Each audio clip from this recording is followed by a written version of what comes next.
Ikipe ya Peri yagize impanuka ikomeye ubwo yari igiye gukinira ku kibuga cya Ngoma. Iyi mpanuka yabereye hafi ya sitade ya Ngoma aho umukino wari uteguwe. Amakuru yibanze avuga ko imodoka yari itwaye iyi kipe yagonzwe n'ikamyo mu buryo bwihuse. Ni ibintu byateje ubwoba n'urujijo ku bari aho hafi.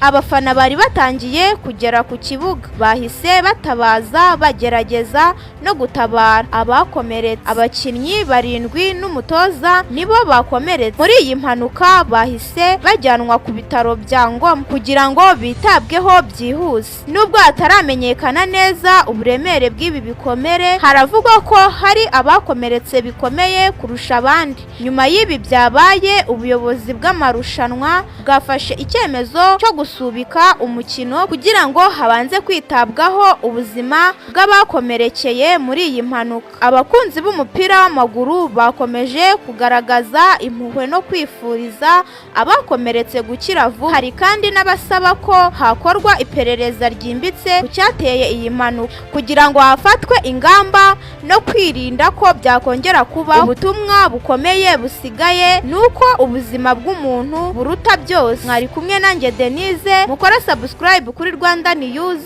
kugira ngo tubashe guhurira mu makuru mashya.